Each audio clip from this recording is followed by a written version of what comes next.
শান্তিতে নোবেল বিজয়ী অধ্যাপক ডক্টর মোহাম্মদ ইউনূস বাংলাদেশি সামাজিক উদ্যোক্তা, ব্যাংকার, অর্থনীতিবিদ এবং সুশীল সমাজের নেতা। তিনি বাংলাদেশের অন্তর্বর্তীকালীন সরকারের প্রধান উপদেষ্টা, যিনি 2006 সালে গ্রামীণ ব্যাংক প্রতিষ্ঠা এবং ক্ষুদ্র ঋণ ও ক্ষুদ্রবিত্ত ধারণার প্রবর্তনের জন্য শান্তিতে নোবেল পুরস্কার লাভ করেন। তাকে নিয়ে নানা আলোচনা সমালোচনা করলেও বাংলাদেশের কঠিন সময়ে সবাই তাকে অন্তর্বর্তীকালীন সরকারের প্রধান উপদেষ্টা হিসেবে মনোনীত করেন, কারণ তিনি ছাড়া বাংলাদেশে বিকল্প কোনো ব্যক্তি নেই যে হাল ধরতে পারে। ডক্টর মোহাম্মদ ইউনূস বছরের পর বছর ধরে এদেশে অপমানিত হয়েছেন। তিনি যে 50টির মতো প্রতিষ্ঠান গড়েছেন, সেগুলোর একটিতেও তার একাংশও মালিকানা নেই এবং এগুলো থেকে পারিশ্রমিক বা ফিউ নেননি কখনো। স্বতঃস্ফূর্তভাবে স্বেচ্ছাশ্রম দিয়ে মানুষের কল্যাণে তিনি এসব কাজ করে যাচ্ছেন, কিন্তু এসব প্রতিদান কখনোই তিনি আমলে নেননি। কে এই ডক্টর ইউনূস, যিনি শ্রম আইন লঙ্ঘনের অভিযোগে দোষী সাব্যস্ত হয়ে প্রায় 6 মাস কারাদণ্ড ও 30,000 টাকা জরিমানা শাস্তি পেলেন? সারা বিশ্বের সর্বোচ্চ সম্মানিত, সমাদৃত ও স্বীকৃত হিসাবে যাদের নাম উচ্চারিত হয়, ডক্টর ইউনূস তাদেরই একজন।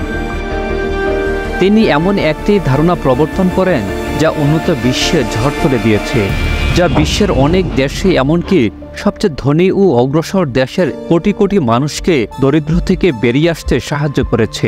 আর্থিক কেলেঙ্কারি জর্জরিত ও ঋণ খেলাপি জর্জরিত আমাদের দেশে ব্যাংক খাতের করুণ অবস্থার মধ্যেও তিনি অটল ছিলেন। প্রচলিত ব্যাংকিং ধারণাকে প্রশ্নবিদ্ধ করার পর তিনি আধুনিক ব্যবসা পদ্ধতি, যার মূল উদ্দেশ্য মালিকের লাভ, সেই মৌলিক ধারণাকে চ্যালেঞ্জ করে একটি নতুন ধারণার প্রবর্তন করেছেন। আধুনিক পুঁজিবাদ সমাজের উপরের এবং নিচের অংশের মধ্যে আয়ের যে বিস্তার ব্যবধান এবং সম্পদের যে বৈষম্য, তার পরিপ্রেক্ষিতে ডক্টর ইউনূস সামাজিক ব্যবসার প্রস্তাব করেন, যেখানে ব্যবসার পরিচালনা হবে একইভাবে, কিন্তু এর নীতিমালা থাকবে সমাজকে লক্ষ্য রেখে। ব্যক্তি মুনাফা নয়, সেখানে লাভ ব্যক্তিগত নয়, সামাজিক। এটি আধুনিক পুঁজিবাদের জন্য নতুন দিগন্ত খুলে দেওয়ার সম্ভাবনা তৈরি করে, যার গুরুত্ব বুঝতে হয়তো বিশ্ববাসীকে আরও অপেক্ষা করতে হতে পারে, এবং কে জানে, হয়তো এর জন্য তিনি দ্বিতীয়বার নোবেল পুরস্কারও পেতে পারেন। দারিদ্র্যের বিরুদ্ধে লড়াই করে প্রযুক্তির যে ভূমিকা রাখতে পারে, এমন দৃষ্টিসম্পন্ন উদ্যোগের কৃতিত্ব দেওয়া যেতে পারে অধ্যাপক ইউনূসকে। যেমন যখন মোবাইল ফোন বিশ্বের যে কোনো দেশের বিলাসপণ্য হিসাবে বিবেচিত হতো, তখন বাংলাদেশের গ্রামীণ নারীদের দরিদ্র বিমোচনে তাদের উদ্যোক্তা দক্ষতা ব্যবহার করে টেলিযোগাযোগ সেবাকে কাজে লাগানো হয়েছিল, যার মাধ্যমে ওই নারীরা বিশ্বব্যাপী টেলিফোন লেডি নামে পরিচিতি লাভ করে। বিশ্ব যখন তার অবদানের স্বীকৃতি দিয়ে সম্মানিত করেন, আমরা তখন তাকে কারাগারে পাঠাই। অধ্যাপক ইউনূস বিশ্বের 24টি দেশের বিভিন্ন বিশ্ববিদ্যালয় থেকে 61টি সম্মানজনক ডিগ্রি অর্জন করেন। তিনি 10টি দেশের রাষ্ট্রীয় সম্মাননা সহ 33টি দেশ থেকে 136টি সম্মাননা পেয়েছেন। ফরচুন ম্যাগাজিন তাকে 2012 সালে সময়ের অন্যতম শ্রেষ্ঠ উদ্যোক্তা হিসেবে আখ্যায়িত করেছিলেন। টাইম, নিউজ উইক এবং ফোর্বস ম্যাগাজিনের কাভারে তাকে স্থান দেওয়া হয়েছে। নোবেল শান্তি পুরস্কার, United state presidential medal of freedom এবং ইউনাইটেড স্টেট গোল্ড মেডেল পাওয়ার ইতিহাস একমাত্র 7 জনের মধ্যে তিনি একজন।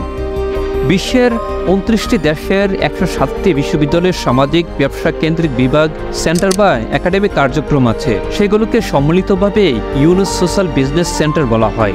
2023 সালের 23 নভেম্বর অধ্যাপক ইউনূসকে রাশিয়ার ফিনান্সিয়াল ইউনিভার্সিটি আন্তর্জাতিক উপদেষ্টা বোর্ডের চেয়ারম্যান হওয়ার আমন্ত্রণ জানায়। টোকিও অলিম্পিকে ইন্টারন্যাশনাল অলিম্পিক কমিটি তাকে অলিম্পিক লরেল সম্মাননা দিয়েছেন। সম্প্রতি সৌদি আরবে অনুষ্ঠিত ওয়ার্ল্ড ফুটবল সামিটে তাকে আজীবন সম্মাননা পুরস্কার দেওয়া হয়। এছাড়াও তিনি জাতিসংঘ এবং বেসামরিক বৈশ্বিক ফাউন্ডেশন সহ প্রায় সব বহুপাক্ষিক সংস্থার উপদেষ্টার পর্যায়ে কাজ করেছেন। এর বাইরেও তিনি বেশ কিছু ইউরোপীয় দেশের রাজকীয় সম্মাননা পেয়েছেন। তাছাড়াও ফ্রান্সের প্যারিসে অনুষ্ঠিত অলিম্পিক গেমসেও তাকে বিশেষ সম্মাননা দেওয়া হয়। বিশ্বের মধ্যে তিনি যত ধরনের স্বীকৃতি পেয়েছেন, সরকারি, সামাজিক, অর্থনৈতিক, ক্রিয়া ও সাংস্কৃতিক অঙ্গনের সব প্রাপ্তি একত্রিত করলেও এমন ধারণা করা ভুল হবে যে ডক্টর ইউনূস বর্তমান বিশ্বের সবচেয়ে সম্মানিত, এবং আমরা গর্বিত যে তিনি বাংলাদেশি।